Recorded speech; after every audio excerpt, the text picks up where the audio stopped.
Ampifaliana no iarabako anao izay nanaraka tsy tapaka ny loha-hevitra izay niarahantsika teto nandritra izay herinandro izay.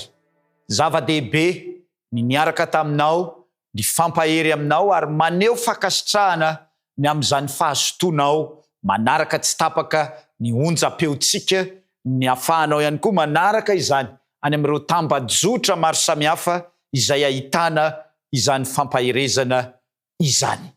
Loha-hevitra lehibe no niarahantsika nandinika teto tamin'ity herinandro iny ary iriko androany izay ho famaranana ity fotoana ity dia mbola tsy saraka amin'ny fanarahana izany fandarana izany ianao.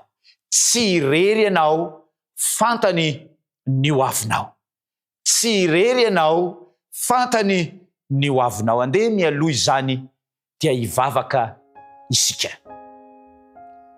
Andriamanitra raio, lehibe loatra ianao ary tsapanay tokoa fa noho ny fanampianao anay, noho ny fitiavanao anay dia tsy avelanao irery izahay.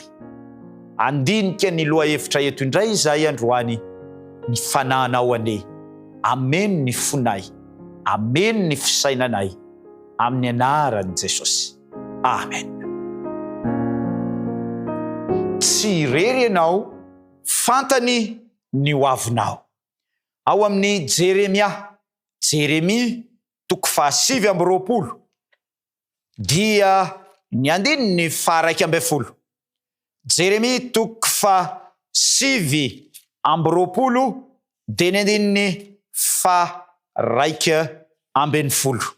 Izao no ambaran'ny tenin'Andriamanitra. Andininy 1:12. Fa izao mahalala ny hevitra heverako anareo, o Jehova, dia hevitra tonga fiadanana fatsiloza mba hanome anareo fanantenana ny amin'ny farany. Ry rahalahy sy anabavy izay manaraka ity fandarana ity, tena mampahery izany tenin'Andriamanitra izany. Ary izaho izay miresaka aminareo dia nandray mihitsy io tenin'Andriamanitra io, ary tenin'Andriamanitra izay tena tiako izy io. Izao mahalala ny hevitra heverako anareo, Jehova, dia hevitra tonga fiadanana fatsiloza. Asa mety efa 4 taona izay, dia ozy izy ianao hoe mitady asa aho, nanao demandy taty sy taroa fa tsisy nandray, mitady ny fomba rehetra. Sasany aza mety mitady vady, ny sasany aza mety mitady zavatra be dehibe, fa tsy mety mbola voavaly izany hatramin'izao. Androany ny tenin'Andriamanitra dia miteny hoe izao mahalala ny hevitra heverako anareo, o Jehova, dia hevitra hitondra fiadanana. Indraindray isika nandeha tamin'ny herin'ny tenantsika. Androany ny Tompo dia miteny amintsika amin'izany. Ny ho avinao dia efa voatarika Andriamanitra izany. Fantatra Andriamanitra izany.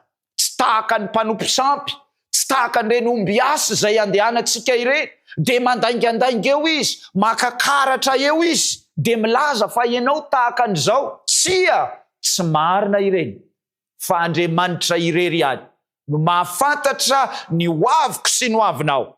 Na dia eo aza ny fotoana mampisalasala sy feno ahiahy eo amin'ny fiainantsika, fantatra Andriamanitra izany. Fantany izay zava-tsoa indrindra ho anao, fa ny angatahany dia izao, ianao hifikitra andray azy amin'izany.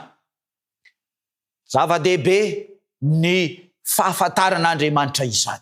Ny teny izay tokony ao an-tsaintsika dia izao, aza matahotra fa omen'Andriamanitra anao izay tsara lavitra mihoatra noho ny eritreretinao.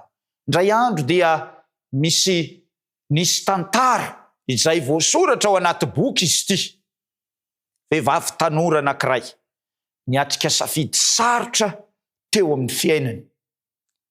Tsy fantany ny lalana ho alehany, dia ny zavatra farany izay azony natao dia niteny tamin'ny namany izy hoe hiala, satria sedra resaka asa izay.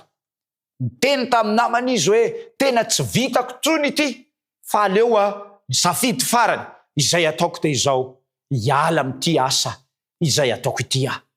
Ozy izy ilay namany taminy, tena zay ve nisafidinao farany? So de tokony mivavaka, so de tokony manontany an'Andriamanitra ianao. Ary tsy nisalasala ity vehivavy ity, fa de nivavaka izy.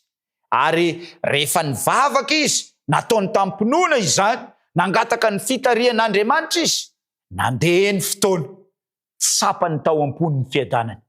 Ary nanomboka nahazo hevitra mazava ny dingana tokony arahana izy. Ary taty aoriana de tsy niala tamin'ny asany indray io vehivavy lehibe io, fa de izao nisafidy ary vao maiaza nivavaka na fantatra ny fanatrehan'Andriamanitra. Ry hava-malala, tsy irery ianao, fantatra Andriamanitra ny ho avinao. Ao amin'ny Salamo 47, Salamo 47 teny andininy voalohany. Salamo 47 teny andininy voalohany dia izao no ambarany zany tenin'Andriamanitra izany. Salamo 47 teny andininy voalohany.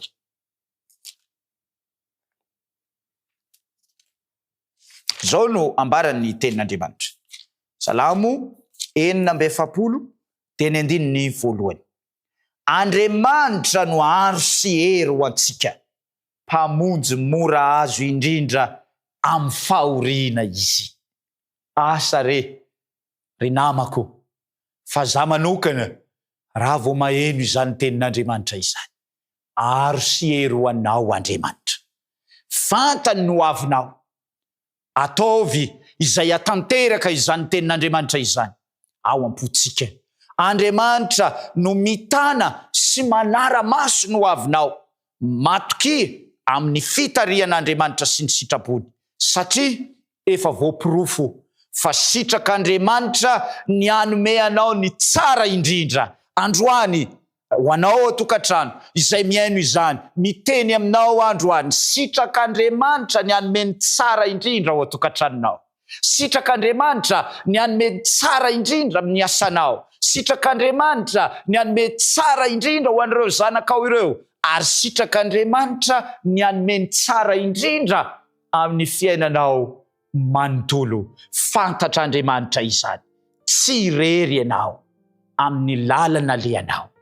Iriko androany, raha marana izao fampaherezana izao, de izao, Andriamanitra ane, Andriamanitra mihitsy ane, no hitarika ny lalanao, hitarika ny momba antsika rehetra, ary ho apetratsika amin'Andriamanitra manomboka izao, ny fiainantsika, ny momba antsika, tsy ho apetraksika amin'ny kisendrasendra itsony, fa Andriamanitra no azo itokisana, Andriamanitra ny manome antsika fiainana tsara, mihoatra izay netreretintsika, ary mbola anome antsika izany.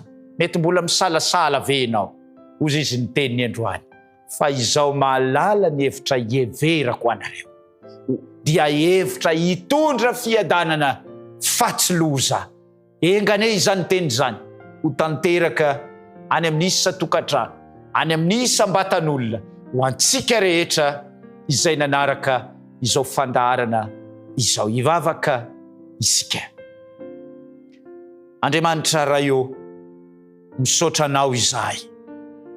Tsapanay fa teto ianao, niaraka taminay teto ianao, nanampy anay teto ianao, ary tsy namelanay ho irery hatramin'izay, ary tsy mbola mamelanay ho irery ianao hatramin'izao.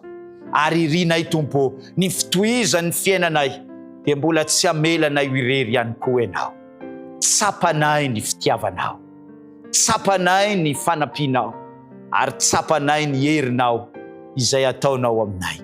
Iriko ary Tompo, raha ny fananao ane, ny fahasoavanao ane, ny fiadananao ane, ho ataonao aminay tsiraray avy. Amin'ny anaran'i Jesosy. Amen.